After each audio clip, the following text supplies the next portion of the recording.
안녕하십니까. 덕국맨입니다. 조리기능사 3편 모의고사 편에 오신 것을 환영합니다.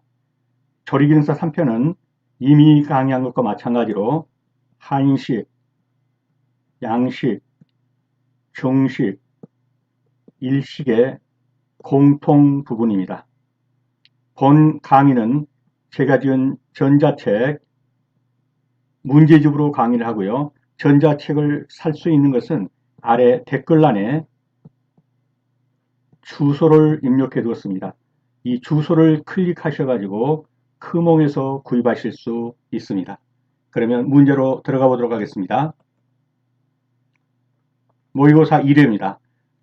증식에 필요한 최저 수분 활성도 액티비티 워터가 낮은 미생물부터 바르게 나열된 것은 가장 물을 많이 필요하는 것, 가장 물을 적게 필요하는 것, AW가 낮은 것부터, 그러면 제일 낮은 것, 물이 그렇게 많이 필요하지 않고 살 수 있는 것, 곰팡이, 그 다음에 효모, 세균, 이런 순서가 되겠죠. 곰팡이가 약 0.6에서 0.8 정도, 효모가 0.8, 0.85 정도, 세균이 한 0.95 정도, 가장 많은 물을 필요로 하죠. 그래서 낮은 것부터니까 곰팡이, 효모, 세균, 그렇게 되겠네요. 2번이 정답이 되겠습니다. 곰팡이는 0.6조, 0.6에서 0.8, 효모가 0.88, 세균이 0.91 정도. 식품을 냉동 저장할 때 영양분의 변화로 옳지 않은 것은 냉동에 의한 지질의 변화는 적으며 온도가 높을수록 지방의 산화가 억제된다. 틀린 지문입니다. 어디가 틀렸을까요? 냉동에 의한 지질의 변화는 적으며, 여기까지는 맞죠. 냉동을 했다고 그래갖고 지질, 지방질에 큰 변화가 있는 건 아닙니다. 그런데 두 번째 단락을 보십시오. 온도가 높을수록 지방의 산화가 억제된다. 이 부분이 틀린 거예요. 지방의 산화가 억제되려면 온도가 낮을수록 지방의 산화가 억제됩니다. 높을수록 그랬으니까 틀린 거죠. 온도가 높다면 어떻게 됐습니까? 높으면은 지방의 산화가 촉진되는 겁니다. 당질의 변화는 거의 없다. 맞습니다. 비타민 A와 B는 안전하게 유지됩니다. 다만 비타민 C가 좀 안전에 문제가 있는 것이죠. 냉동 저장 후에 해동할 때 물이 줄줄 흐르는 거, 이 드립량이 많아지면 수용성 단백질도 함께 그 물과 함께 빠져나가죠. 맞습니다. 틀린 것은, 옳지 않은 것은 1번이 되겠습니다. 이 내용을 한번 지금 설명드린 거니까요. 읽어보시고요. 채소를 통해서 먹여드는 기생충과 가장 거리가 먼 것은, 그렇죠. 페이디스토마, 간디스토마는 요거는 주로 뭡니까? 뭐 생선이라든가 또는 담수어라든가 이런 걸 통해서 들어오는데, 이 페이디스토마 같은 건 주로 이게 담수어 통해서 들어오죠. 그리고 요충구충, 동학명선충은 전부 밭에서 채소를 통해서 또는 맨발로 걸어 다닐 때 피부 감염으로 들어온다든가 이런 것들입니다. 정답은 4번이 되겠습니다.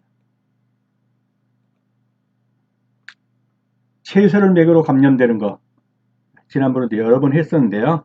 꼭 눈도장 찍어 두십시오. 해충, 구충, 십이장충이죠. 요충, 편충, 동양모양선충. 이것이 채소를 매개로, 육류를 매개로 들어온 것은 두 가지만 제대로 보면 됩니다. 소한테, 무조두, 돼, 유, 이렇게 있죠. 소, 무구조층, 돼지, 유구조층. 어패류를 매개로 전염되는 것, 페이티스토마, 간디스토마. 식품의 부패 정도를 측정하는 지표로 가장 거리가 먼 것은 휘발성 염기질소 맞죠? 트리메탈아민 맞죠? 수소이온 농도 맞죠? 총질소가 아니네요. 정답은 4번이 되겠습니다.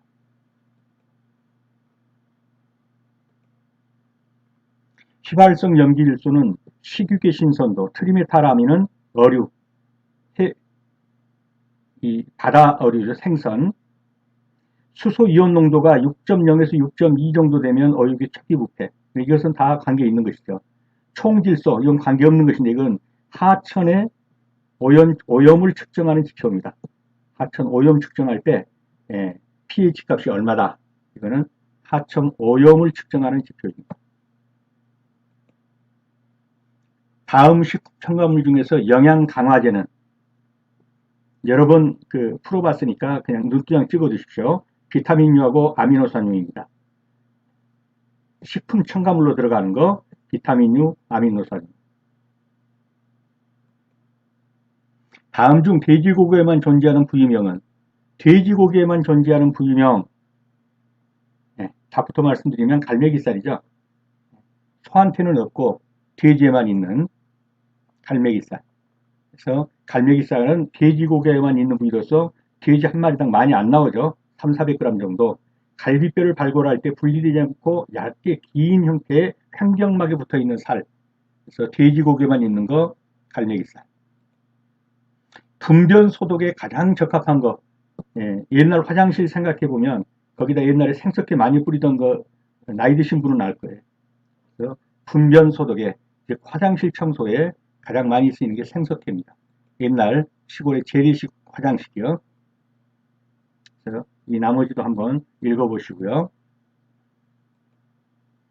인분을 사용한 밭에서 특히 경피적 감염을 주의하는 거. 인분. 그러면 요충이나 회충도 전부 이 밭에 있는 거예요. 근데 밭에서 근데 경피적 감염. 이 경피적 감염은 십이지장충입니다. 입으로도 들어가지만 피부 뚫고 들어오는 것이다. 그래서 인분 경피적 감염 그러면 십이지장충. 아플라톡신에 대한 설명으로 틀린 것은 곰팡이 독으로서 간암 유발. 맞죠? 탄수화물이 풍부한 곡물에서 많이 발생한다. 맞습니다. 열에 비교적 약하여 100도씨에서 쉽게 불활성화된다. 틀렸죠. 강산이나 강알칼리성이 쉽게 분해되어 불활성화된다. 맞습니다. 3번이 틀렸는데 어디가 틀렸을까요? 그렇죠. 곰팡이는 열에 약합니다. 그런데 곰팡이가 만들어 놓은 독, 아플라톡신. 이 독은 아플라톡신 독은 아주 열에 강합니다. 그래서 거의 300도에서 몇 시간을 끓여도 잘 안 없어진다는 것이 아플라톡신이에요. 열에 강하다. 그러니까 열에 비교적 약하여 여기서 묻고 있는 게 뭐예요? 아플라톡신을 묻었어요. 그렇기 때문에 열에 비교적 약하여 100도씨에서도 쉽게 불활성화된다. 그러니까 이게 틀린 것이죠. 곰팡이 균은 쉽게 죽지만 곰팡이가 만들어 놓은 독소인 아플라톡신은 어지간해서는 열로 끓여서 죽지 않습니다. 정답은 3번입니다.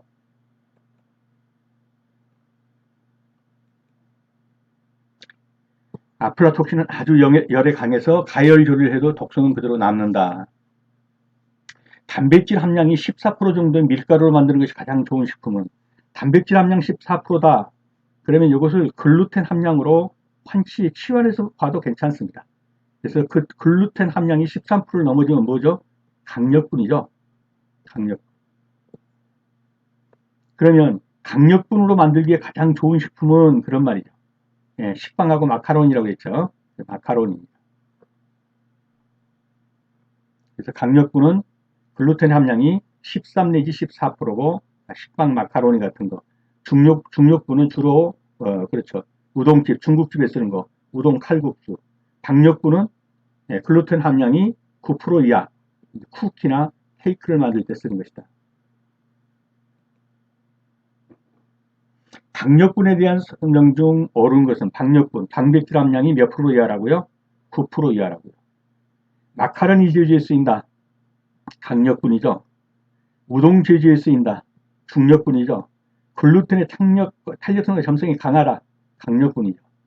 근데 여기 박력분에 대한 것은 그렇죠. 3번이 되겠습니다. 공중보건사업소의 최소 단위가 되는 것, 즉 보건소가 있는 곳 이렇게 보시면 되겠어요. 시, 군, 구에 보건소가 있죠. 이게 지역사회죠. 정답은 지역사회가 되겠습니다. 다음 중 동식물체에 자외선을 쬐이면 활성화되는 거. 자, 자외선 받으면 생기는 거 있죠? 비타민 D입니다. 비타민 D. 생선이라든가 이런 것도 햇볕에 말리면 뭐가 많이 생성돼요? 비타민 D가 많이 생성. 그래서 자외선을 쬐면 생겨나는 거 비타민 D. 다음 중 동물성 유지가 아닌 것은 본지, 우지, 어유. 이건 뭐 다 동물이죠. 마가린은 식물성이죠. 그래서 4번이 정답이 되겠습니다. 생식기능 유지와 노화 방지 효과가 있다. 화학명이 토코페롤이다. 아, 토코페롤. 그러면 뭔지 기억나시죠? 네, 비타민 E죠. 비타민 E. 생식기능 유지, 노화 방지 효과, 토코페롤.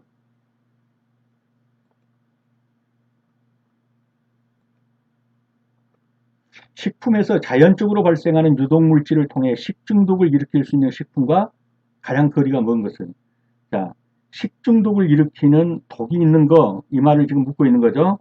피마다는 어떤 독이죠? 예, 리신이라는 독이죠. 표고버섯은 그 독성 없습니다. 미숙한 매실, 청매실, 아미그달린이죠. 모시조개, 모시조개는 뭐죠? 베네루핀이죠. 예, 그러면 독이 없는 거 표고버섯이네요. 정답은 2번이 되겠습니다.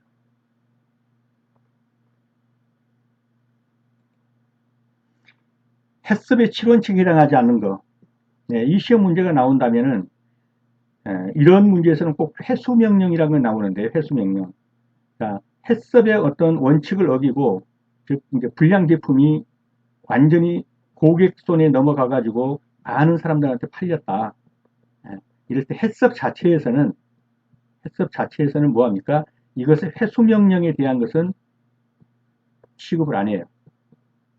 이 물건을 어떻게 회수해 드릴 것인가 하는 것은 햇섭 7원칙에 들어가지 않는다라는 겁니다. 그래서 유해 요소를 분석하고 중요 관련점, 계산 조치 방법까지 수립을 하지만 잘못된 거 나간 것을 어떻게 회수를 할 것이냐, 회수명령 기준을 설정한다든가 하는 것은 햇섭 7원칙에는 들어가지 않는다. 햇섭 7원칙에 들어가는 거 한번 눈여겨봐 두시고요. 대기오염을 일으키는 요인으로 가장 영향력이 큰 거, 대기오염을 일으키는 거, 이거 여러분 맞죠?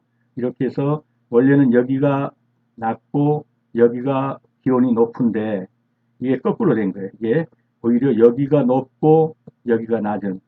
그래서 결론은 뭐냐면 온도 차이가 비슷하다 보니까 이게 안 되는 거예요. 기류가. 산화 기류가 안 돼요. 그래서 여기에 있는 많은 오염물질이 좀 흩어져 줘야 되는데 흩어지진 않는데 여기 모여 있는 거예요. 그래서 대기오염을 일으키는 가장 영향력이 큰 것은 기온 역전일 때 일어나고 이게 수직 확산이 되지 못해서 대기오염이 심화된다는 겁니다. 달걀을 이용한 조리식품과 관계없는 거. 오믈렛, 수란, 커스터드 다 달걀 이용한 거죠. 치즈는요. 우유 이용, 우유. 우유에서 뽑아낸 거죠. 다음 식품 중 직접 가열하는 급속 해동법이 많이 이용되는 것은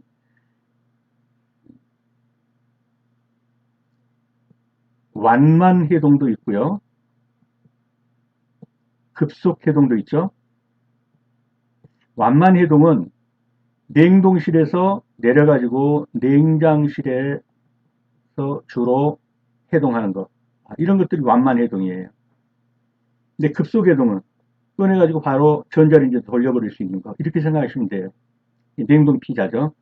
생선이라든가 소고기라든가 닭고기라든가 이런 게 냉동된 것은 제일 좋은 게 냉동된 것을 상온보다는 냉장실, 냉장고에 냉장실에 넣어서 해동시키면 가장 좋습니다. 근데 냉동 피자 같은 거는요, 바로 전자레인지에 돌려버립니다. 급속 해동해도 문제될 게 없어요. 그래서 급속 해동이 많이 이용되는 것은 그러면 냉동 피자입니다. 수질의 분변 오염 지표균은 수질이 얼마나 오염됐느냐를 가르쳐주는 기준이 되는 것은 대장균 수로 합니다. 1mg에 대장균이 몇 마리나 들어있나 대장균 가지고 오염 지표균을 삼습니다. 마늘에 함유된 화합물로 특유의 냄새를 가지고 있는 거, 마늘 알리신이죠. 피피린은 후추,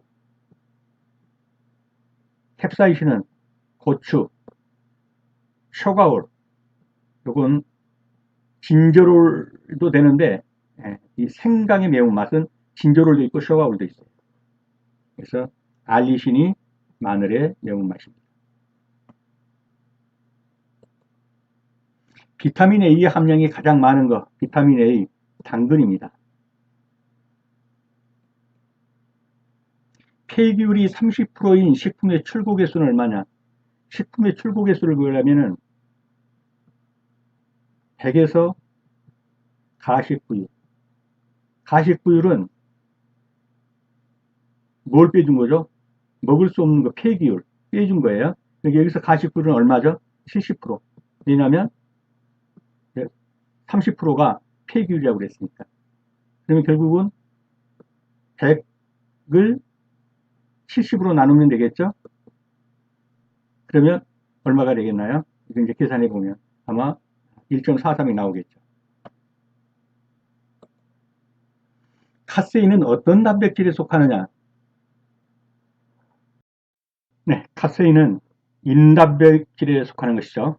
인단백질. 인단백질은 단순 단백질에 인산이 공유라고 하는 복합 단백질을 통틀어서 일컫는 말이다.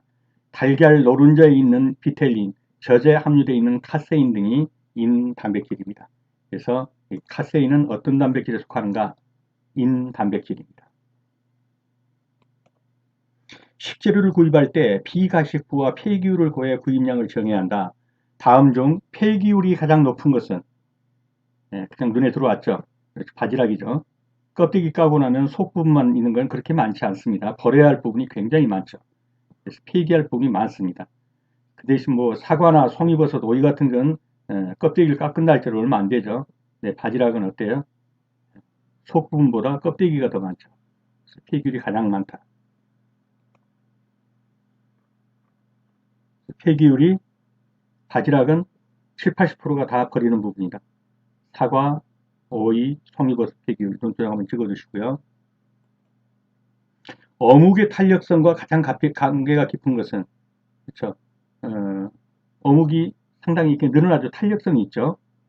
그것과 관계가 깊은 것이 뭐냐 이거 탄력성과. 그렇죠. 염용성 단백질로서 미오신과 관계 있는 겁니다. 정답은 2번입니다.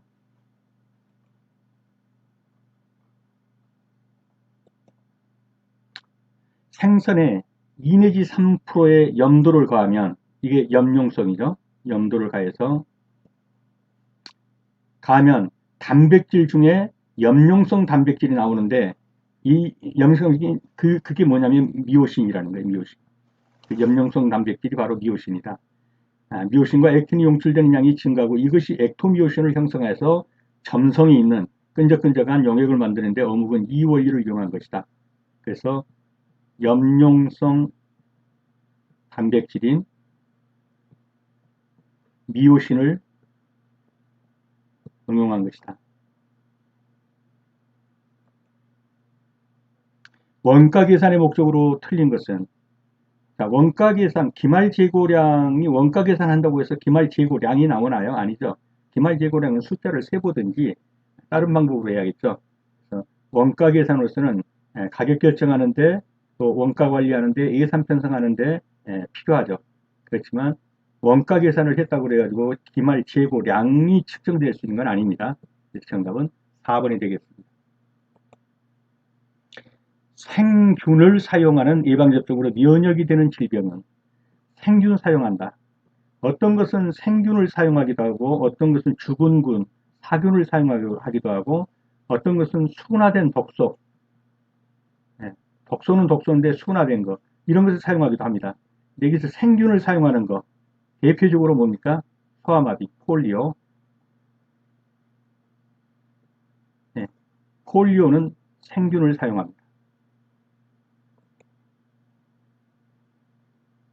정답은 3번이고요. 생균을 사용하는 예방접종은 폴리오, 소아마비하고 홍역, 탄적, 결핵, 황열 이런 것이 생균 백신이고요. 사균 백신, 죽은균을 넣는 거, 콜레라와 백일입니다. 그 다음에 순화된 독소를 넣는 거, 파상풍. 눈도장 찍어 두십시오. 달걀에서 시간이 지남에 따라 나타나는 변화가 아닌 것은 그랬죠. 시간이 지나면서 껍질이 반질반질해지죠. 처음 막 났을 때는 오히려 거칠거칠합니다. 신선한 달걀일수록 껍질이 거칠거칠하다. 근데 시간이 지나면 이렇게 뺀질뺀질해집니다. 흰자의 점성이 커져 끈적끈적해진다. 아니죠. 시간이 지날수록 어떻게 해요? 점성이 줄어들려 줄줄 흐른단 말이에요. 이제 끈적끈적한 게 점성이 물처럼 줄줄 흐른다. 그래서 끈적끈적해진다 그래 틀렸고요. 흰자에서는 황화수소가 검출됩니다. 시간이 지날수록 맞죠? 주위의 냄새를 흡수한다. 맞습니다. 계란이. 신선도가 떨어지면 흰자의 점성도가 감소하죠. 끈적끈적해진 게 아니라 정답은 2번이 되겠습니다. 하루 필요 열량이 2500kcal일 경우에 이 중에 18%에 해당하는 열량을 단백질에서 얻으려고 한다. 그러면 필요한 단백질의 양은 얼마겠느냐? 자, 필요한 하루에 2500kcal를 필요로 하는데 단백질에서 18%를 얻으려고 한다. 그러면 여기다가 곱하기 0.18 이렇게 하면은 뭐 얼마가 나올까? 이게 계산해 보면 이제 예를 들어서 뭐 A가 나왔다고 합시다. A kcal가 나왔다고 합시다. 그러면 단백질은 1g당 어떻게 되죠? 4kcal를 내죠. 그러니까 여기서 나온 kcal에다가 나누기 4. 그러면 뭐가 나오죠? 단백질의 양이 나오죠. 몇 g의 단백질이 필요하다. 이렇게 나오겠죠. 그거는 한번 이렇게 계산해 보면 될 겁니다.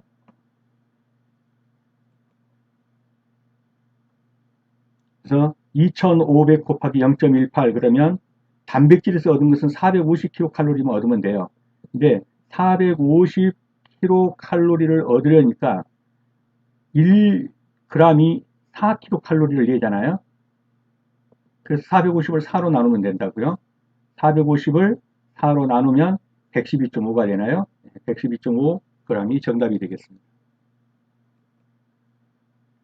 식품에 전조하는 물의 형태 중 결합수에 대한 설명으로 옳은 것. 자, 1문제가 나오면 결합수 아니면 자유수죠. 자유수는 우리가 지금 쓰고 있는 물이 자유수예요.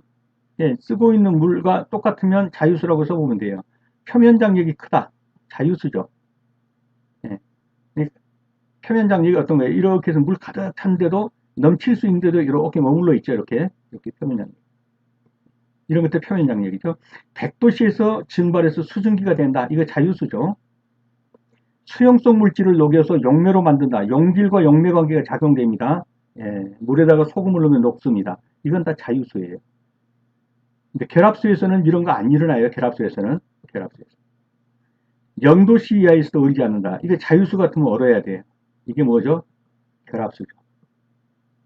100도씨 이상에서도 끓지 않고 0도씨 이하에서도 얼지 않는 거. 결합수입니다. 그래서 결합수로서 옳은 거 2번이 되겠습니다. 소고기 부위 중 탕, 스튜, 찜, 조리에 가장 적절한 부위는 그냥은 못 먹어. 왜냐하면 억세다, 질기다. 질기다 이런 표현. 오래 끓여야 돼. 오래 끓이면 맛이 나는 거예요. 사태죠. 사태. 자, 이 소면은 사태가 이 부분에 있는 게 사태예요. 엄청 이게 다 힘줄 받는 데죠. 이게 사태입니다. 탕, 스튜, 찜 해서 먹는. 이게 우둔살. 여기가 등심. 이게 채끝. 이 채끝 밑에 있는 게 안심살입니다. 그리고 갈비, 양심. 여기가 목살.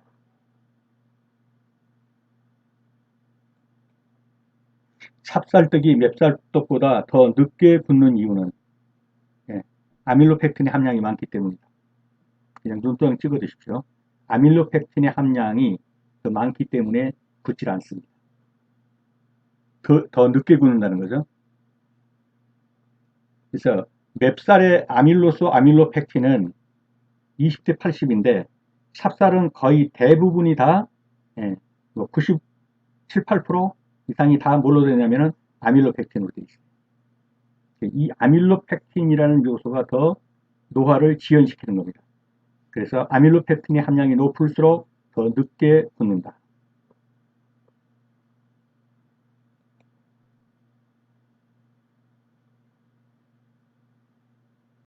오랫동안 산소 빈혈에 노출했다. 그러면 기름은 뭐 되죠? 산패된다고 그러죠. 산패. 탄수화물 같은 것은 부패한다고 그러죠. 부패한다고. 그런데 기름은 오래되면 산패한다고 그러죠. 눅진 냄새 나는 거 있잖아요. 그렇게. 그래서 지방은 산패되는 겁니다. 후라는 단백질 식품이 호기성 세균에서 변질되는 현상을 후란이라고 그러고, 탄수화물이 변질, 미생물에 의해서 변질되면 좋은 의미로 이제 이게 발효가 되는 거죠. 지방 변질은 산패고, 단백질 변질은 미생물에 의해서 이제 부패가 되고요. 트랜스 지방은 식물성 기름에다 어떤 원소를 첨가하는 것에서 발생하는가? 수소를 첨가할 때. 식물성 기름에다가, 왜냐면 이 기름이 들어가면 산패되잖아요. 이 산패를 방지하기 위해서 뭘 넣냐면 수소를 넣는단 말이에요. 수소를. 그래서 이제 이렇게 하면은 이 수소하고 이 기름하고가 이제 결합되면서 뭐가 돼? 이게 지방이 이게 트랜스 지방이 되는 거예요. 트랜스 지방.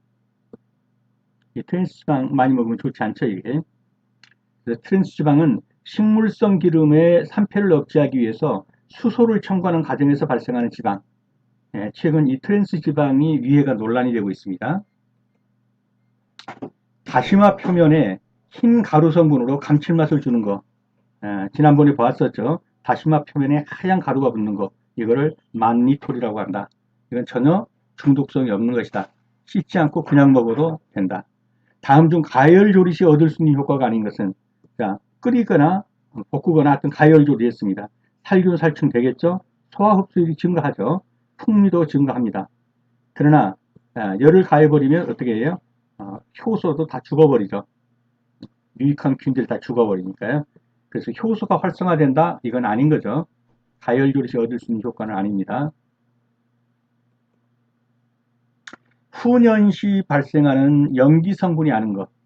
자, 태웠습니다. 연기가 올라오죠. 이것이 염기 성분이죠. 페놀, 포말데히드, 계미산. N니트로사민은 뭡니까 이건? 음, 그 지금 갑자기 생각이 잘 안 나는데요. 그 유경에다가 가해진 게 있죠. 요거를 이제 불에 구울 때 이게 N니트로사민이라는 발암물질로 나올 수가 있는 거죠. 그래서 이것은 N니트로사민은 연기가 아니라 열을 가할 때, 구울 때, 열을 가할 때 생기는 거예요. N니트로사민은.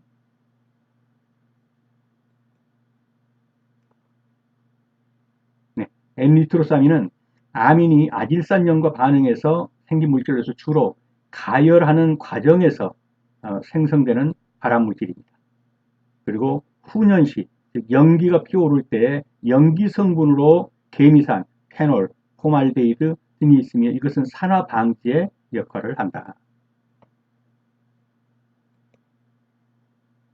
밀가루 반죽에 사용되는 물의 기능이 아닌 것은, 자, 밀가루에다가 밀가루에다 물을 부었습니다. 그리고 반죽을 만들었어요. 그럼 끈끈해지죠. 글루텐을 형성하니까. 그리고 물은 반죽의 대기를 조절하죠. 전분의 호화를 도와주는 거죠. 물이 없으면 전분이 호화가 안 되죠. 탄산가스 형성을 방지한다가 아니라 탄산가스 형성을 촉진하죠. 촉진. 예, 그래가지고 부풀어 오르게 하지 않습니까? 그렇게 해서 빵을 만드는 거죠. 그래서 4번은 물의 기능이 아닌 것. 탄산가스 형성을 촉진한다 그래야 맞는 것입니다. 생선 무게 전탄성을 부여하기 위해서 생선에다 뭘 섞죠? 그렇죠. 전분을 섞죠. 전분. 전분 섞어가지고 만들어야 점탄력성이 있는 거죠. 무화과에서 얻는 육류의 연화에서 고기를 부드럽게 하기 위해서 넣는 것들이 있는데 무화과에서 얻는 것은 피신입니다. 무화과에서는 얻는 육류의 연화 요소는 피신이고 배즙에서는 프로테이스, 파인애플에서 브로멜린, 파파야에서 파파인 이런 것들은 즙을 내 가지고 한다든가 해서 육류하고 섞으면 육류가 고기가 연해지죠. 무화과 피신, 배즙, 프로테이스, 파인애플 브로멜린, 파파야에서 파파인 육류의 연화 요소입니다. 소시지 100g당 단백질 13g, 지방 21g, 당질 5.5g이 함유되어 있다. 그럼 소시지 150g은 100g을 구한 다음에 100g에 들어있는 킬로칼로리를 구한 다음에 여기서 나온 킬로칼로리다 곱하기 1.5, 150g이니까 그래 버리면 답이 나오겠죠. 그리고 100g당 단백질이 13g. 근데 단백질은 g당 4kcal를 내니까 4를 곱해주고 그 다음에 지방은 21g인데 지방은 9kcal를 내죠. 1g당. 그래서 9kcal 그래가지고 내주고 그 다음에 당질 당질은 이건 탄수화물이죠. 탄수화물 당질은 5.5g인데 이것도 4kcal죠. 당질도 그래서 4kcal는 그래서 가장 중요하게 반드시 알아야 될 것은 우선 알아야 될 것은 탄수화물은 1g당 몇 킬로칼로리요? 4kcal. 이거 반드시 아셔야 돼요. 탄수화물.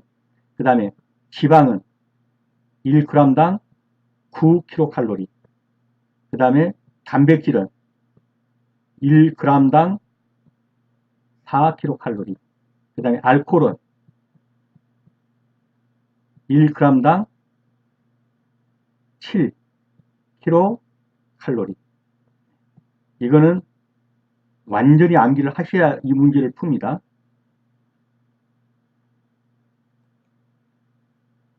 푸는 과정은 여기에 전부 예시를 해놨으니까 한번 살펴보시고 스스로 다 한번 풀어보십시오. 냉동 육류를 해동시키는 방법 중에서 영양소 파괴를 최소화할 수 있는 것. 예, 냉장고가 이렇게 있으면 여기는 냉동실, 여기는 냉장실. 이런 육류가 여기서 꽁꽁 얼어있죠. 이걸 해동시키려면 여기서 여기로 밖에다 두지 마시고 냉장실에다가 놓고 여기서 말랑말랑할 때까지 해동을 시키는 거예요. 이거 완만 해동이죠. 이 방법이 가장 좋은 거예요. 냉장실에서 해동하는 거. 그래서 냉동 육류를 해동시키는 방법 중 영양소 파괴를 최소화할 수 있는 방법은 실온에서 해도 돼요. 근데 가장 좋은 건 냉장실에서 하는 거고 실온에서 해동한다 이래도 틀린 건 아니에요. 근데 여기서 뭐라고 그랬죠? 방금 영양소 파괴를 최소화할 수 있는 거겠죠. 그러려면은 냉장고에서 해동한다. 냉장실에서 해도 맞고 냉장실 또는 냉장고 해동. 답은 3번이 되겠습니다.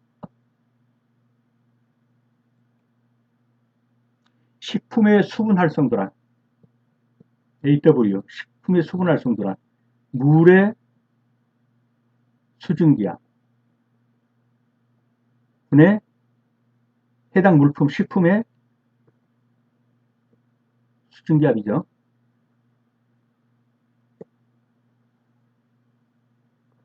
그래서 식품의 수증기압과 그 온도에서의 물의 수증기압의 비, 식품의 수증기압과 그 온도에서의 물의 수증기압의 비율 이렇게 말하나 똑같다는 거 아셔야 합니다. 그래서 식품에 나타나는 수증기압을 순수한 물의 최대 수증기압으로 나눈 것 이렇게 해도 되고 또 이 말을 이렇게 할 수도 있는 거죠. 체내에 흡수되면 신장의 재흡수 장애를 일으켜 칼슘 배수를 증가시키는 중금속. 이게 들어가게 되면 칼슘을 배설한다. 이 칼슘이 빠져나가면 무릎 같은 이런 뼈가 엄청 아프다고요. 이것이 이제 이타이타이뼈. 이걸 가져오는 게 뭡니까? 카드뮴. 수미 씨가 이랬다 카이 저랬다 카이 하더라. 그랬죠? 수는 미나마타병이고 카드뮴은 이타이타이병인데 카드뮴이 들어가게 되면 몸에서 뭘 배출을 시키냐면 칼슘을 배설을 시켜버려요. 그러다 보니까 뼈가 엄청 아픈 거예요. 뼈가 너무 아프니까 이타이타이병. 무릎이라든가 이런데 칼슘이 다 빠져나가가지고 정답은 4번이 되겠습니다. 소독의 지표가 되는 소독제 석탄산입니다. 소독의 지표가 되는 소독제는 석탄산입니다. 이 내용은 한번 읽어보시고요. 해산 어류를 통해서 많이 발생하는 식중독, 해산물 통해서 발생하는 것, 그러면 딱 하나 있죠. 비브리오죠, 비브리오. 여름철에 조개라든가 또는 그 연근 안에서 나는 그런 회를 먹고 끓여서 먹으면 이상 없어요. 참 회로 먹고 걸리는 겁니다. 장염 비브리오 식중독입니다. 해물 먹고 한천을 주로 겔화제로 사용하는 제품은 이 솔과 겔이라는 것을 말했는데 이거는 물거예요. 물처럼. 겔은 뭐예요? 말랑말랑한 거. 이렇게 묵처럼 된 거. 이걸 겔이라고 해요. 겔화제. 그래서 한천이 어디서 나오죠? 우뭇가사리에서 나오죠. 우뭇가사리. 여기서 나온 것이 한천인데 이 한천도 또 만든 게 뭐냐 이렇게 묻는 거예요. 양갱이죠. 양갱을 만든 거예요. 그래서 겔화라는 것은 액체를 젤리 상태로 굳게 하는 성질을 갖고 있는 물질로 이걸 응고제라고 합니다. 그리고 이제 아이스크림, 메시멜로, 적편, 젤리 등의 겔화로는 젤라틴이 사용되는 것이고요. 한천, 그러면 양갱, 그래서 우뭇가사리, 한천, 양갱 이렇게 알아주시면 되겠습니다. 콩 단백질인 글로불린이 가장 많이 함유되어 있는 단백질, 글로불린에 가장 많이 함유되어 있는 것, 글리시닌입니다. 새우나 게 등의 각각류에 함유되어 있고요. 여기다가 열을 가하면 빨간색으로 되죠. 적색을 띠는 거. 이게 뭐냐? 아마 이거 건강기능식품에서 많이 봤을 거예요. 아스타잔틴이죠.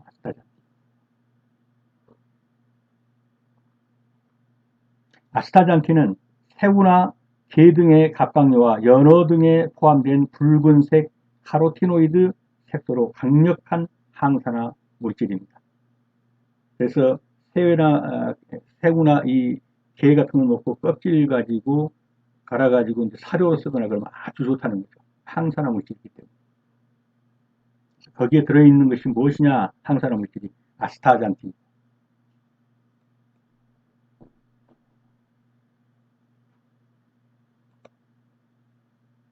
다음 식물 중 캡사이신에 의해서 맛을 내는 것. 캡사이신은 뭡니까? 고추에 들어있는 것이죠.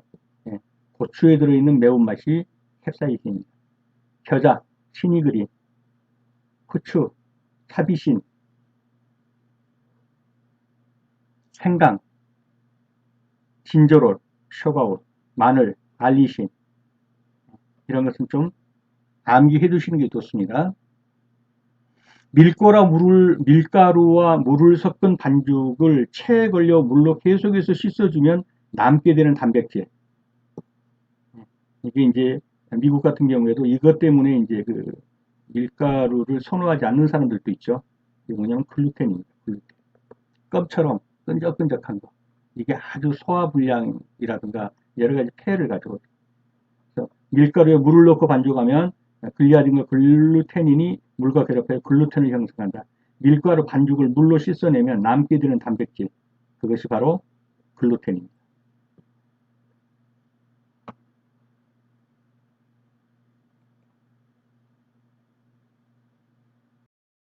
물에 물을 가하지 않고 160도씨 이상으로 가열하면 가용성 전분을 거쳐서 덱시트린으로 분해되는 반응을 무엇이라고 하느냐. 물을 부어가지고서 되면은 호화라고 하죠. 호화. 근데 물을 붓지 않고 물 없이도 팽창이 일어나는 거예요. 이걸 뭐라고 그러죠? 호정화라고 그러죠. 이게 뻥튀기라는 거죠. 호정화.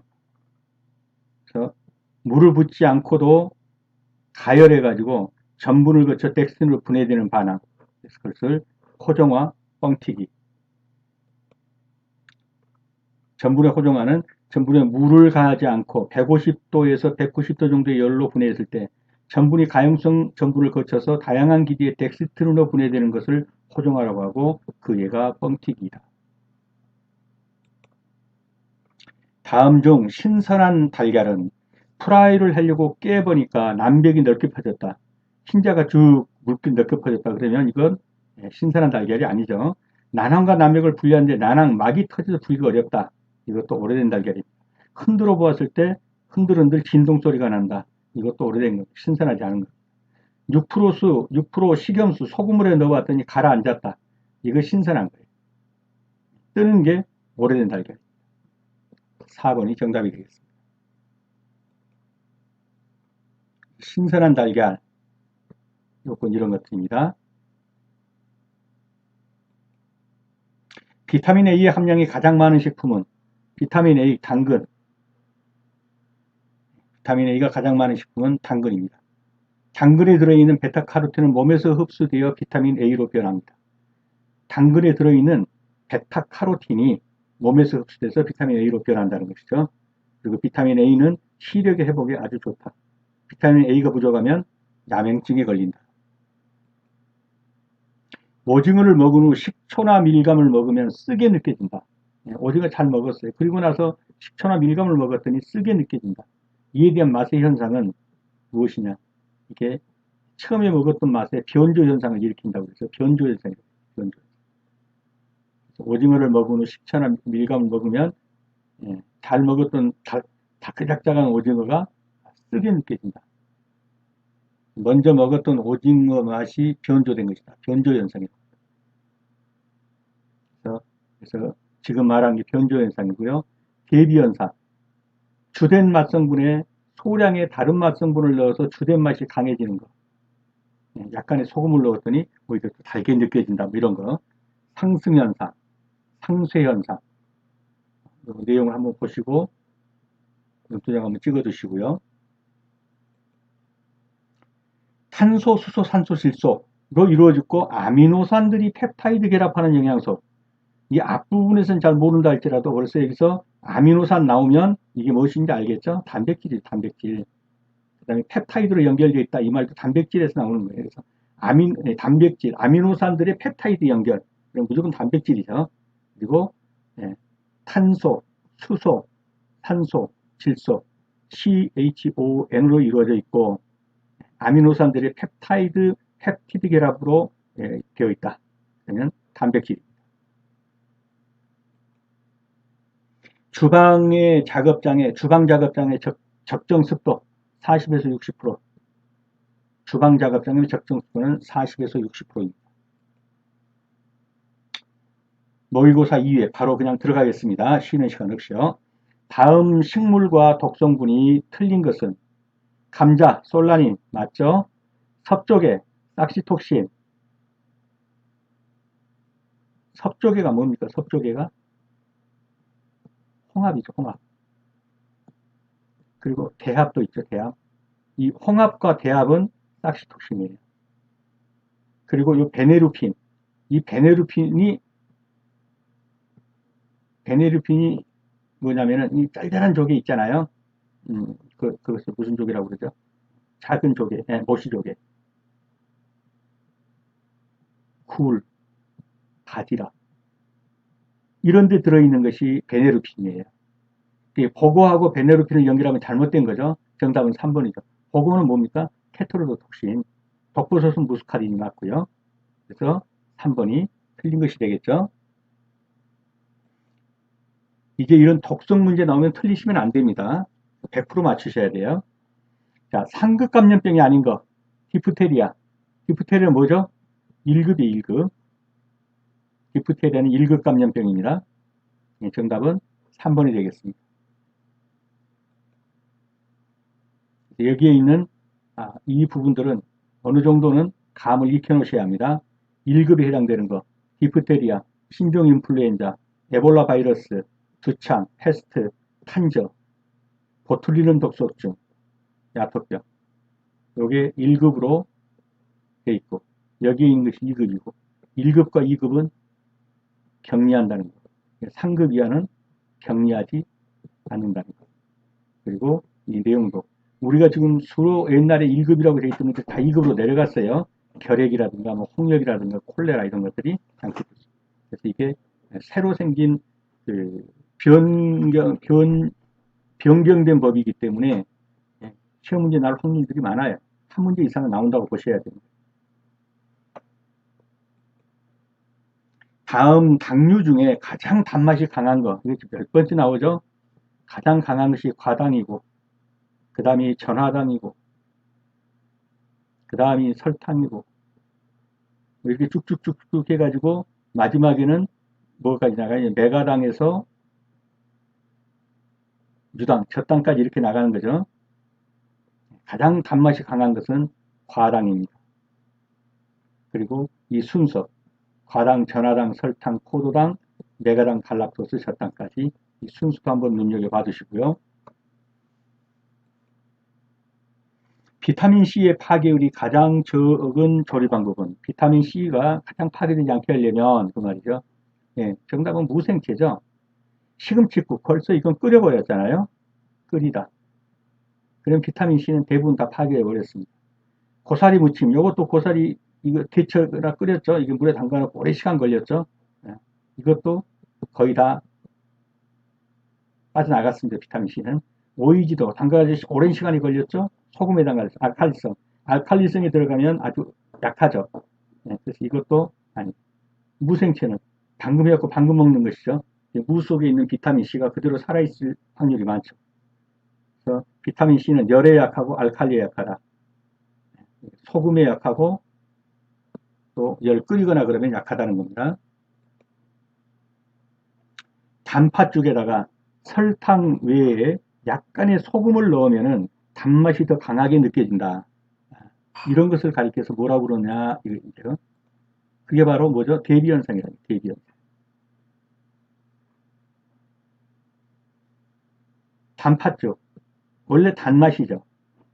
근데 여기다가 단맛이 아닌 소금을 넣었어요. 그런데 더 달게 느껴진다. 이게 대비현상이다. 그래서 주된 맛, 단맛에다가 소량의 다른 맛, 소금을 넣어주면 뭐가요? 주된 맛이 더 살아나는 거예요. 주된 맛인 단맛이 더 상승해서 살아나는 거예요. 더 강렬하게. 주된 맛이 더 강해진다. 단맛이. 더 달게 느껴진다. 이게 대비 현상이다.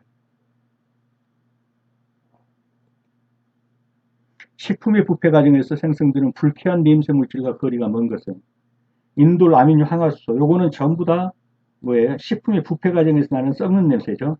호르말린은요. 이거는 화학약품 냄새예요. 이 접착제 같은 호르말린. 그러니까 답은 4번이 되겠죠.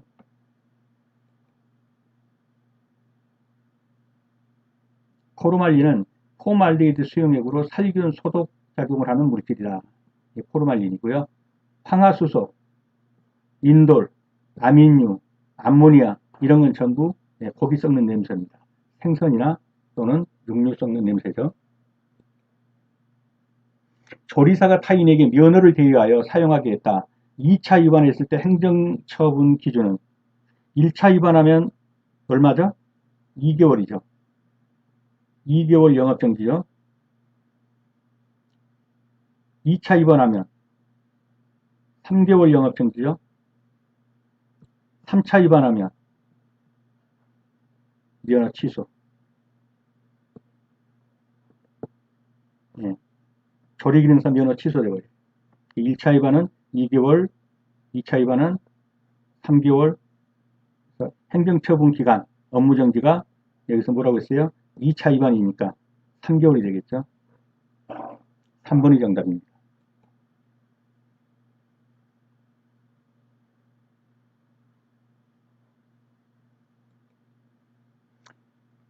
새우, 게, 가재 등의 껍질에 다량 함유된 다당류, 새우, 게, 가재의 다당류, 키틴입니다. 그대로 논두장 찍어주십시오. 키틴입니다. 섭족에서 문제를 일으킬 수 있는 거, 섭족이 아까 뭐라고 그랬죠? 홍합, 큰 조개 또는 대합. 홍합이나 대합은 삭시톡신. 작은 거, 작은 조개, 이거는 베네루핀, 굴, 바지락 이런 거. 셉신은 썩은 감자, 테트로톡신은 보고도. 그래서 다시 한 번 더 아직도 얘기가 안 되신 분은 100% 암기를 하십시오. 냉장 보관했던 딸기의 색깔을 선명하게 보존할 수 있는 조리법. 서서히 가열한다고 그랬죠? 서서히 가열한다. 단맛을 내는 대표적인 식품과 가장 거리가 먼 거. 사탕과 감초, 부글부글 곤약. 그냥 아시겠죠? 곤약 아무 맛도 안 나는 거. 영양소도 별로 없어서 다이어트 식품도 먹고 하죠. 11번에 4번이 정답이 되겠습니다. 육류로부터 감염되는 기생충으로 짝지어진 거. 육류면 뭐겠어요? 소, 돼지, 고양이, 톡소플라스마. 이거 누가 옮겨요? 고양이가 옮겨요. 고양이가. 무구조충은 소. 정답은 2번이고. 편충은 뭐죠? 육류가 아니죠. 이건 숙주가 없어요. 중간기주가. 그냥 뭡니까? 상추 이파리 이런 데 달라고 입으로 들어가는 거죠. 구충과 선모충도 마찬가지예요. 채수 잎으로부터 그냥 들어옵니다. 해충도 채수 잎으로부터. 폐흡충은 뭐죠? 폐흡충.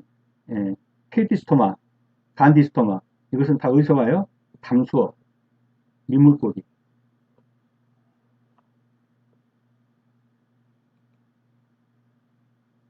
기생충 감염도 아직도 이 부분이 조금 완전히 습득이 안 되신 분은 지금 여기서 화면 정지하시고 완전히 습득해갖고 가도록 하십시오. 달걀에서 시간이 지남에 따라 나타나는 변화가 아닌 것은 시간이 지나면 오히려 뺀질뺀질해진다고 그랬죠. 그래서 이것은 맞아요. 흰자의 점성이 커져 끈적끈적해진다가 아니라 묽어져서 줄줄 흘러요. 그건 틀렸고요. 흰자에서는 황화수소가 발견된다. 맞습니다. 주위의 냄새를 흡수한다. 맞습니다. 틀린 것은 2번이 되겠습니다. 가열조리 시 습열조리에 속하는 것. 습열조리. 이 습자가 물과 같은 것으로 보라고 했죠. 습열은 물에 끓이는 것, 삶는 것. 이걸 습열이라고 해요. 그래서 사암기가 되겠어요. 건열은 뭐가 되지? 건열은 굽거나 볶는 것. 볶기, 튀기기, 부치기, 굽기, 물 없이 하는 것. 이게 건열이죠. 습열은 삶기, 끓이기, 찌개, 물붓과 같은 삶고 데치는 건 습열조리다. 주방에서의 후드의 역할이 아닌 것은 후드 환기시키는 거죠. 그리고 냄새 밖으로 빼는 거죠. 먼지 같은 것도 밖으로 빠져나가겠죠. 온도 유지 효과? 이건 아니죠. 주방에 후드 켰다고 그래갖고 온도가 따뜻해지거나 반드시 바로 추워지는 건 아니죠. 온도 유지 효과는 아니죠. 콩에는 없었는데 콩나물이 싹 트면서 증가하는 거. 비타민 C입니다. 원래 콩에는 없었는데 콩나물이 싹이 트면서 증가하는 영양소가 무엇이냐? 그러면 비타민 C가 되겠습니다. 중독될 경우 소변에서 코프로포르피린이 검출될 수 있는 중금속. 코프로포르피린 그러면 납입니다. 이건 그냥 외워두셔야 돼요. 중독될 경우 소변에서 코프로포르피린이 검출된다. 납 그러면 한 두 가지 정도는 알아두셔야 돼요. 빈혈을 초래한다. 그리고 여기서부터 코프로포르피린이 소변으로 검출된다.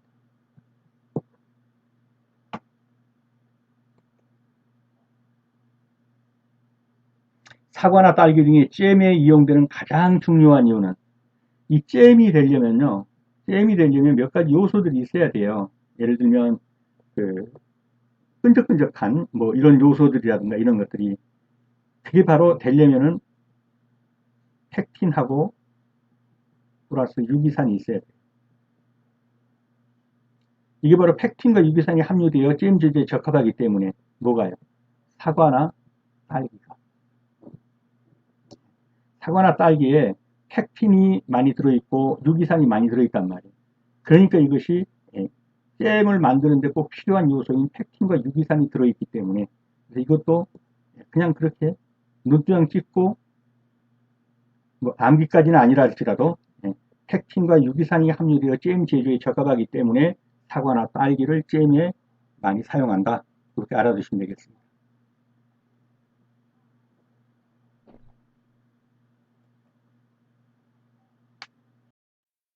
인수곤통 감염병 중 병원체가 세균인 거. 병원체가 세균인 거. 일본뇌염이나 후천성 면역결핍증이나 광견병은 다 뭐죠? 바이러스죠. 병원체가. 돈단독증은요, 세균입니다. 그래서 바이러스만 확실히 알고 있으면 나머지는 어렵지 않죠. 병원체가 바이러스인 거요. 시금치를 오래 삶으면 갈색이 되는데 이때 변하는 색소는 클로로필입니다. 시금치 클로로필 색상이 변하는 겁니다. 식품위생법상 일반 음식점 영업심지호는 누구에게 하느냐? 음식점 영업심지호, 그쵸? 시장군수구청장에 하는 거죠. 총리령으로 정하는 위생등급 기준에 따라 위생관리 상태 등이 우수한 집단급수 우수업소, 모범업소 지정한 자. 우수업소와 모범업소를 지정할 수 있는 자는 시장, 군수, 구청장, 식품의약품안전처장, 그렇죠? 이러한 분들이 할 수 있습니다. 근데 무슨 보건환경연구원장이라든가 보건소장이라든가 이런 사람들은 안 되죠. 정답은 4번이 되겠습니다. 우수업소 지정권자, 식품의약품안전처장, 특별자치시장, 특별자치도지사, 시장군수, 구청장. 생선의 자기소화 원인은 생선의 자기소화라는 것은 뭐냐면 단백질 분해 효소가 나와서 아미노산 펩타이드로 가수분해되는 것 이것을 가리켜서 자기소화라고 하는 거죠. 단백질 분해 효소에 의해서 아미노산 및 펩타이드로 가수분해되는 것을 가리켜서 자기소화라고 합니다. 그래서 생선의 자기소화의 원인은 단백질이 분해 효소 되는 것이다. 정답은 4번이 되겠습니다.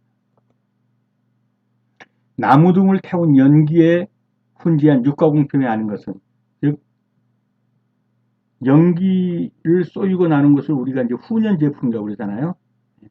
이 훈연 제품에 속하는 것이 뭡니까? 햄, 베이컨, 소시지 이런 것들이 훈연 제품이죠. 육포는요? 아니죠. 육포는 고기에 양념을 바르고 그냥 오롯 볕에 말린 거. 그래서 훈연과는 거리가 멀다. 양념 발라갖고 이거는 곁에다 그냥 말린 거, 연기째서 말린 게 아니라는 거죠. 곁에 말린 거. 그래서 훈연 제품이 아닌 것은 그러면 육포가 되겠습니다.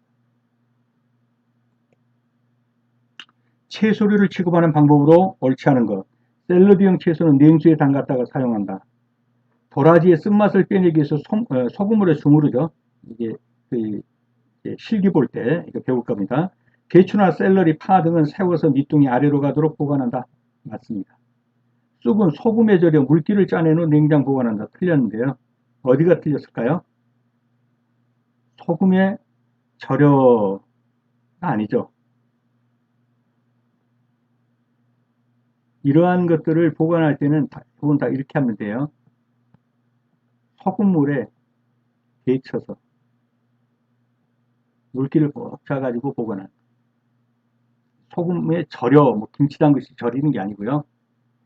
소금물에 데쳐가지고 물기를 꼭 짜고 냉장 보관합니다.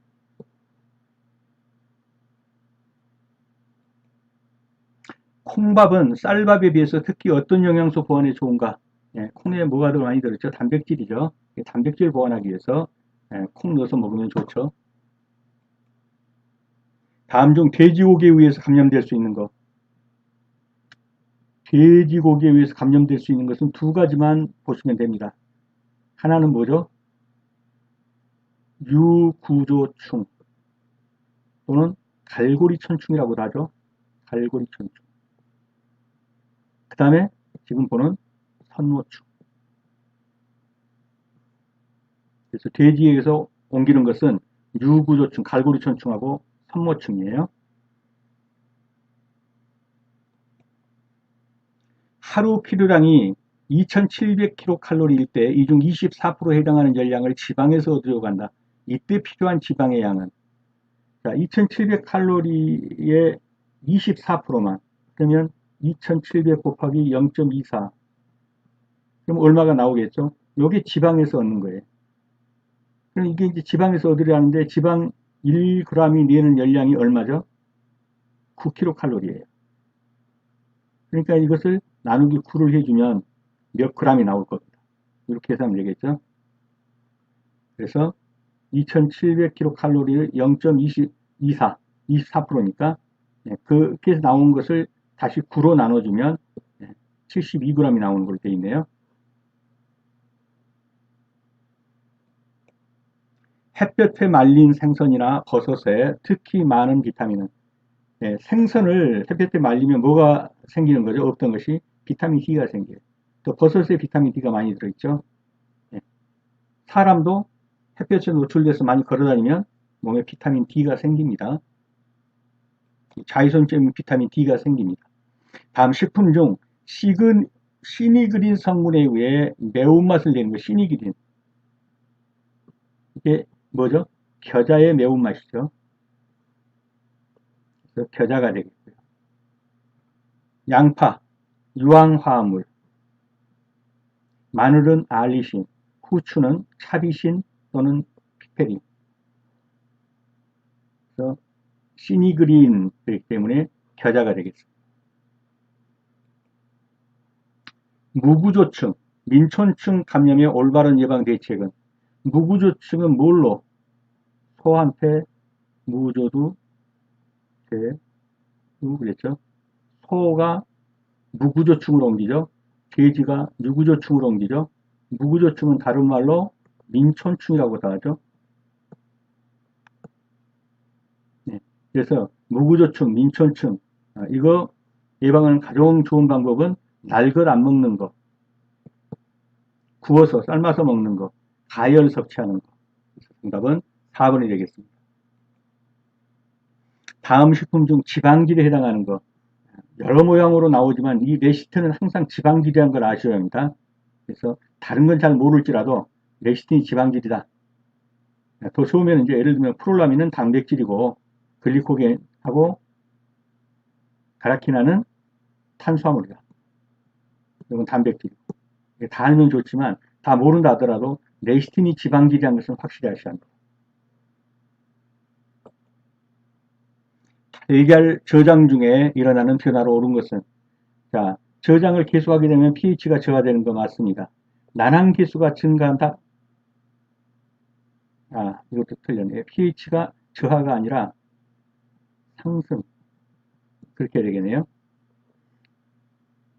그렇죠? 예. 난항 개수가 증가한다. 달걀의 저장 중이니까 오래된 것이죠. 예. 오래될수록 난항 개수는 감소하죠. 예, 증가 그랬으니 틀렸고요. 수양 난백의 감소, 수양 난백은 갈수록 증가하는 거예요. 이게 또 틀렸고. 중량은요. 예.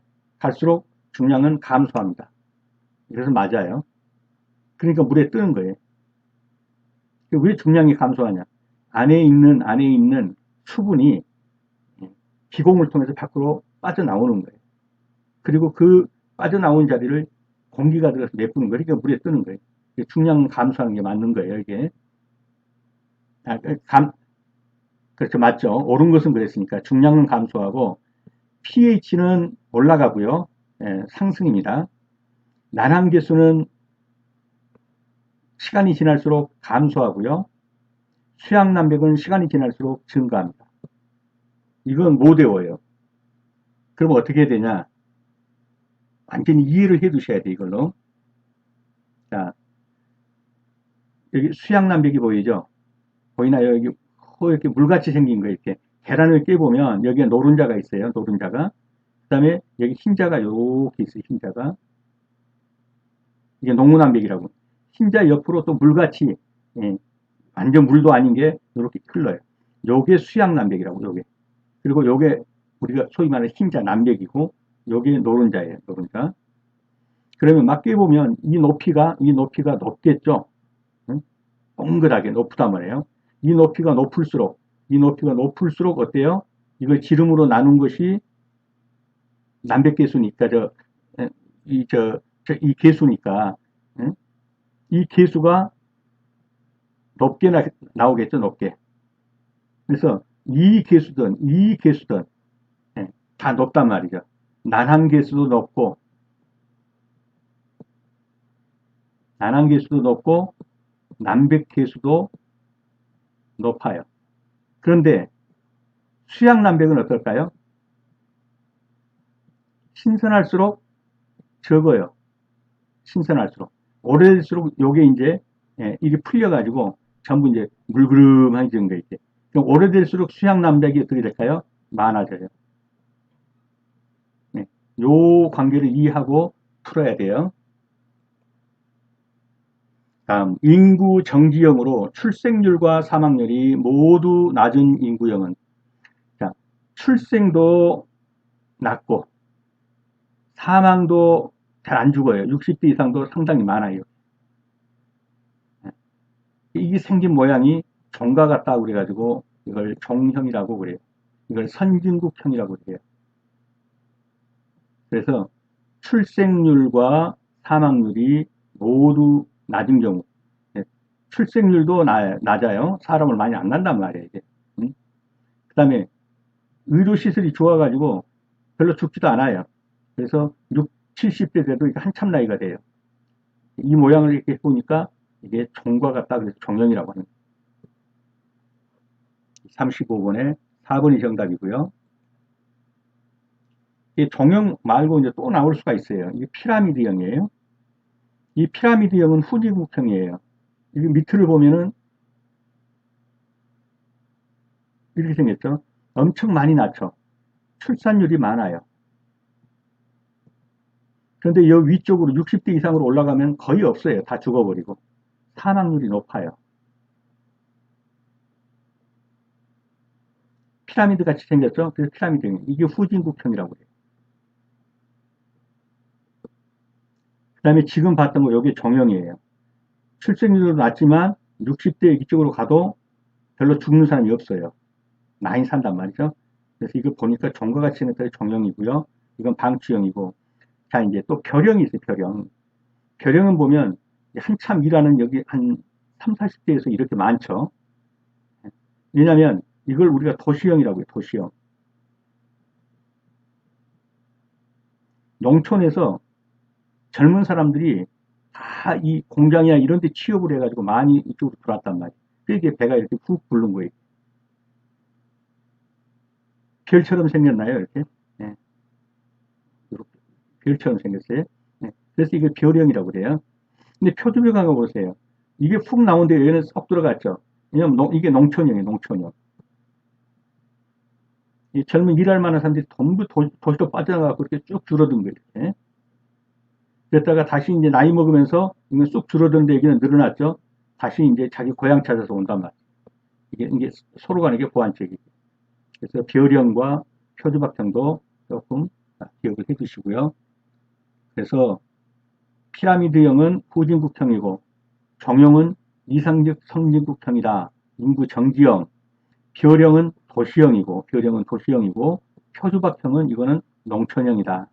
네, 이 정도 대략 개념 좀 알아두시고요.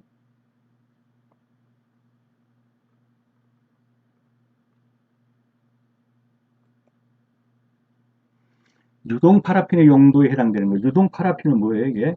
예, 반죽 잘 떨어지라고. 이형제. 이형제라는 게 제빵 시에 반죽이 틀에서 쫙쫙 달라붙어가지고 안 떨어지면 안 되겠죠. 잘 분리되도록 하기 위해서 물질을 바르는 게 있단 말이죠. 그것을 유동 파라핀이라고 그러는 겁니다. 그래서 유동 파라핀은 이형제다. 반죽이 틀에 잘 떨어지게 하려고. 가스 저장법을 이용하여 주로 저장하는 식품은 예, 그 창고에다 넣고 가스 저장법으로 이제 저장을 하면 신선도가 아주 살죠. 그래서 1년 된 것도 방금 밭에서 캔 것처럼 신선도가 살아서 나오는 것들이 많아요. 주로 그것이 이제 과일류, 채소류에서 많습니다.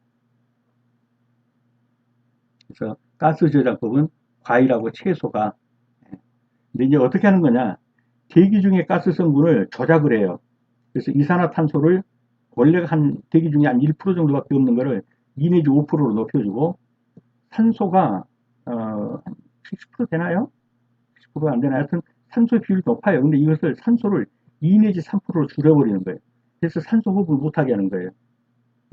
산소 호흡을 계속하면 부패되는 가 여러 가지가 있으니까 산소를 줄여버리고 온도는 0 내지 4도, 10도 이렇게 유지해가지고 과일과 채소류의 신선도를 높이는 방법이에요. 대기, 자연 대기에서는 죄송합니다. 질소가 78%고 산소가 약 21%, 이산화탄소가 1%인데 이걸 조작을 한 거예요. 이걸 조작을. 그래가지고 이산화탄소를 2 내지 5%, 산소를 2 내지 3%, 그리고 온도는 0 내지 4도씨로 이렇게 유지를 시켜버리고 그러면 신선도가 유지된다. 이게 가스 저장법이다. 구하는데 과일이나 채소에 사용한다. 우유의 살균법으로 61도 내지 65도에서 30분간 가열하는 것. 예, 저온 살균법입니다. 고온 살균법이라고 할 때는 130 내지 140도에서 2초간, 1, 2초간 이게 초고온 순간 살균법에서 사용하는 거예요.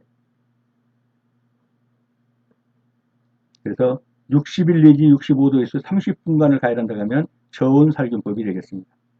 초고온 살균법, 지금 제가 말씀드린 거고요. 고압 증기 멸균법, 120도씨에서 15 내지 20분간 살균해버린 거. 고온 단시간 살균법, 70 내지 78도씨에서 75도씨에서 15 내지 30초 가열 살균을 냉각하는 거. 전기 이용량과 단기 구입량의 합계에서 기말 재고량을 차감함으로써 단기 소비량을 산출하는 방법은 원래 단기 소비량 기말 재고가 어떻게 나오겠어요? 전월 달에 예를 들면 쌀이 전월 달 쓰고 남은 게 20kg였다. 그럼 이게 이제 정기 2월이 되는 거예요. 이게 정기 2월이. 그 다음에 이번 기에 새로 들어온 쌀이 200kg였다. 200kg였다. 그런데 쓴 것이 150kg였다. 그러면 여기 나오는 값이 뭐가 될까요? 그렇죠. 사용량이 되겠죠. 사용량이 죄송합니다. 기말 재고가 되겠죠. 왜냐하면 그동안 들어온 거 다 해서 쓴 것을 빼버렸으니까 남은 것이 되겠지 않습니까? 기말 재고가 되겠죠. 예. 정기 6월 플러스 단기 매입 마이너스 단기 소비 쓴 거 하면은 기말 재고가 나올 거예요. 그런데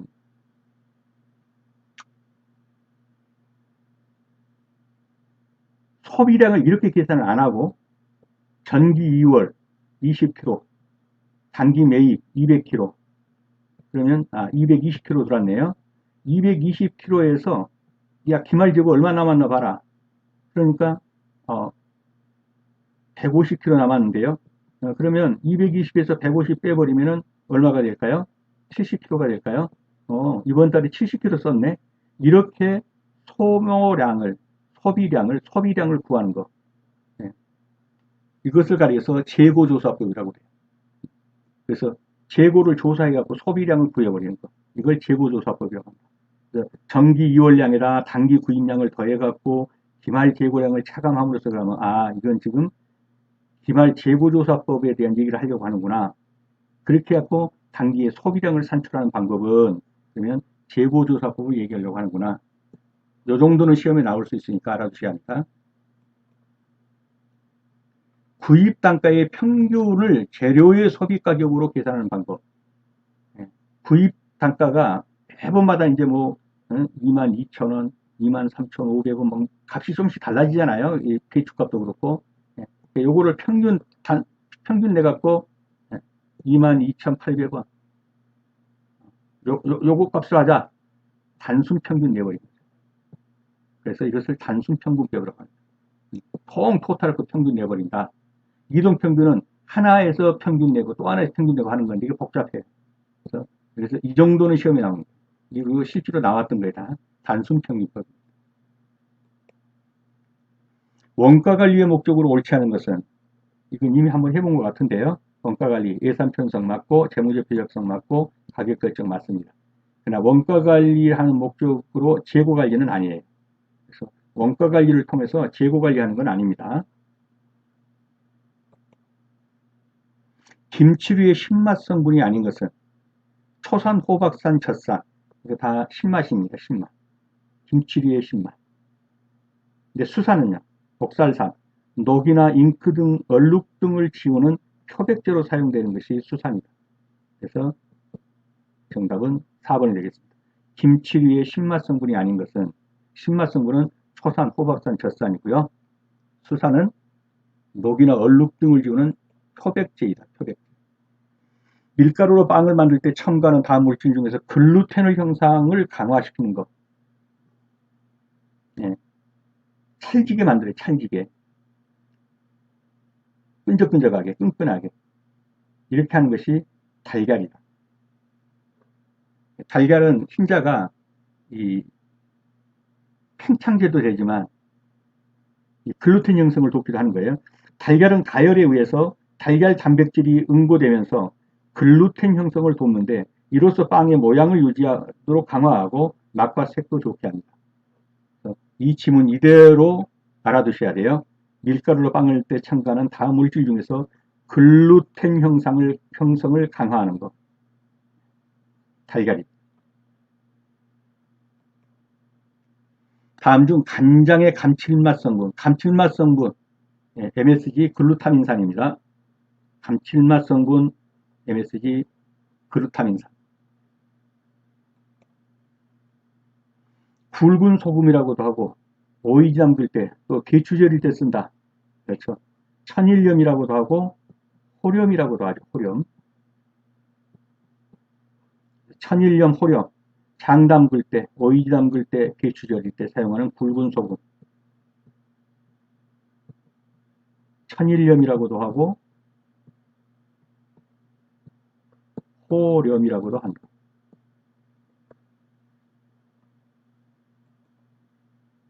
식품 제조 시 거품 생성을 방지 또는 감소시키기 위해서 사용하는 식품 첨가물.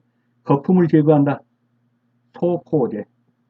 거품 제거, 소포제입니다. 다음 중 파리에 의해서 전염되는 감염병이 아닌 것. 일본 내용이죠. 바이러스죠. 바이러스. 바이러스가 옮기는 병. 몇 번 봤죠? 홍역, 천연두, 유행성 출혈열 또는 유행성 감기, 뇌염, 일본 내용, 광견병, 그리고 폴리오. 이 폴리오가 바로 뭡니까? 소아마비. 꼭 외워두셔야 합니다. 조리사가 면허를 타인에게 대여하여 사용한 경우 3차 위반을 했다. 자, 면허 대여해가지고 2차 위반하면 3개월,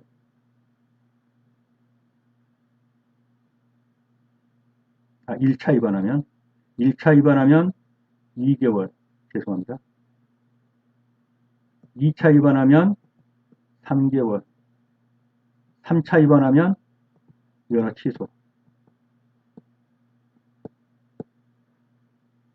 근데 여기서 3차 위반했대죠? 뭡니까? 면허 취소. 3번까지는 안 봐준다는 거예요. 그래서 면허 대여 하시면 절대 안 됩니다. 면허 따셔가지고 1차 위반은 업무정지 2월, 2차 위반은 업무정지 3월, 3차 위반 때는 안 봐준다. 면허 취소입니다.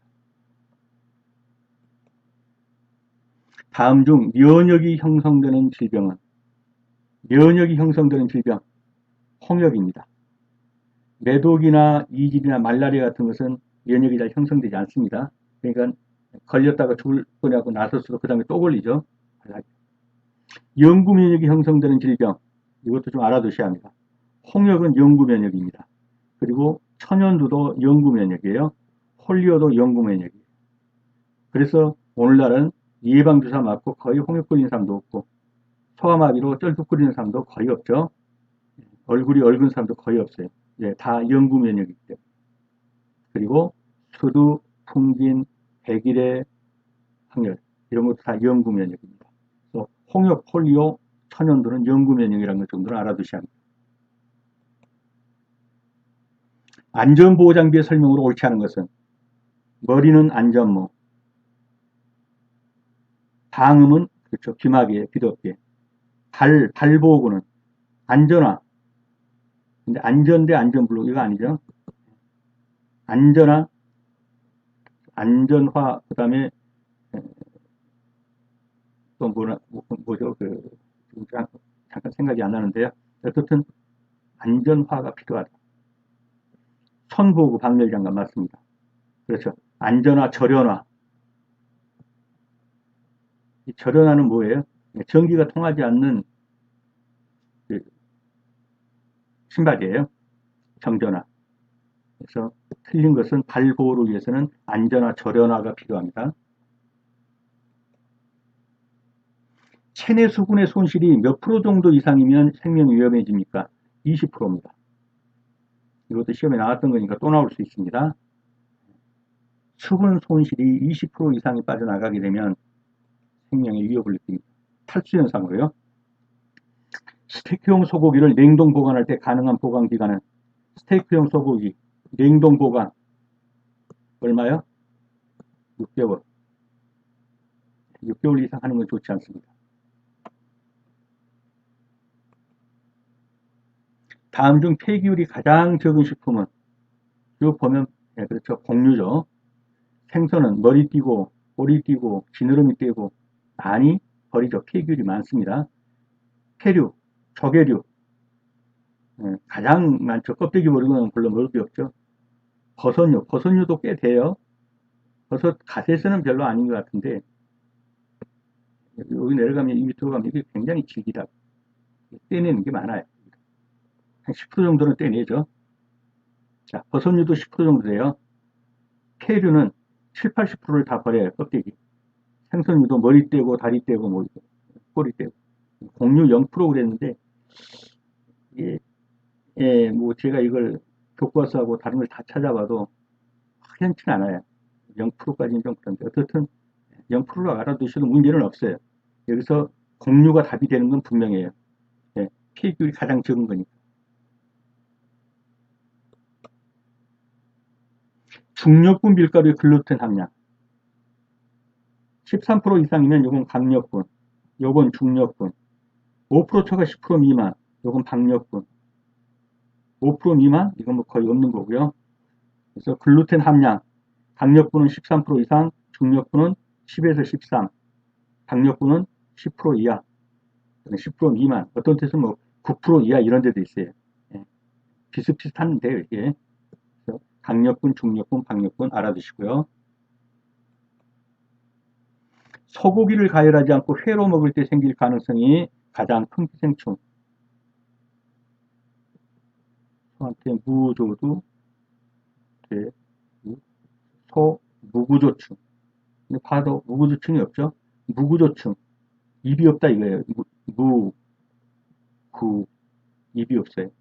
이걸 민촌충이다. 민촌충, 민자다. 그래서 민촌충으로 가야 돼. 이게 무구조충이에요.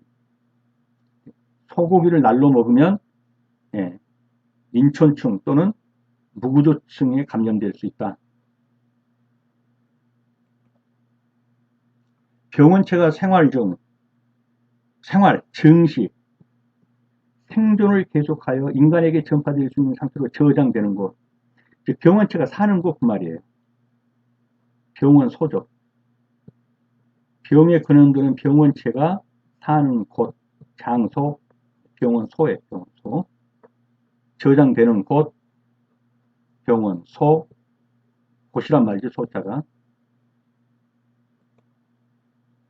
비말 감염이 가장 잘 이루어질 수 있는 것은 비말, 기침하거나 할 때 침 튀기는 거예요. 침이 날아가는 거. 어디에서? 한 방에서 한 2, 30명 모였을 때, 분지. 비말 감염이 가장 잘 이루어질 수 있죠. 그래서 우리가 전에도 이걸 때문에 뭐 한 거예요? 거리두기 한 거예요. 거리두기. 비말 감염 안 되라. 비말 감염이 가장 잘 이루어질 수 있는 것은 분집이다. 결합수의 특징. 여러 번 얘기했지만 결합수하고 자연수 한번 떠올려 보시면 식품을 건조시키면 쉽게 증발한다. 물이 쉽게 빠져나간다. 결합이 안 돼 있다. 자유수에서 있는 얘기죠. 보통 있는 거예요. 이게 자유수에서는. 근데 결합수에서는 둘을 꽉 결합해 놔가지고 쉽게 건조 안 되게 만들어 놓은 거. 그게 결합수예요. 이건 자유수고. 용질에 대해 용매로 작용한다. 즉 물에다가 소금 넣었더니 녹더라. 이건 보통 우리가 보는 자유수예요. 근데 결합수에서는 이런 게 안 일어난다. 보통의 물보다 밀도가 크다. 이게 결합수예요. 결합수. 결합수는 밀도가 큽니다. 결합수. 식품의 변질에 영향을 준다. 이거 자유수예요. 일반적으로는 식품의 변질에 영향을 주죠. 근데 결합수를 쓰면요. 변질이 안 되는 쪽으로 만들어 놨단 말이에요. 미생물이 못 사는 쪽으로. 근데 변질에 영향을 준다 그러면 이건 자유수입니다. 그래서 물보다 밀도가, 보통의 물보다 밀도가 크다. 이것만이 결합수의 특징이 되겠습니다. 다음 중 다당류에 속하는 탄수화물은 다당류, 전분입니다. 그래서 전분, 글리코겐, 펙틴, 이게 다당류고요. 단당류, 포도당, 과당, 갈락토스, 이건 단당류입니다. 그래서 다당류 그러면 전분 정도는 확실히 알고 계세요. 포도당, 과당, 갈락토스는 뭐라고요? 단당류.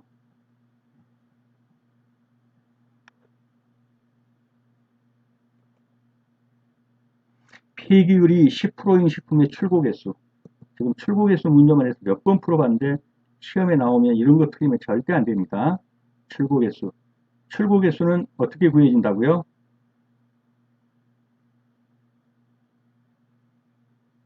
이 식품의 정량이 있죠. 정량을 몇으로 나눠요? 100 마이너스 폐기율. 그러니까 10%를 하면은 결국 뭐가 되겠어요?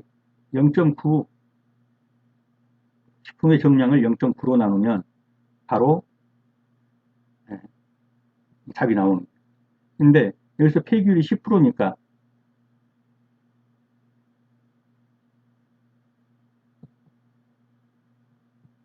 이게 1 나누기 0.9 이러면 출고 개수가 나와요. 개수. 이렇게 합니다. 그래서 이런 경우에는 무조건 100이면 10% 비하면 90%니까 100을 90으로 나눈다. 이렇게도 나오고요. 1을 0.9로 나눈다면 똑같은 얘기죠. 이렇게 전자계산으로 두들기면 바로 이렇게 나올 겁니다. 네, 오늘은 여기까지입니다. 수업하시느라 수고 많으셨습니다. 다음 시간에 다시 뵙도록 하겠습니다. 감사합니다.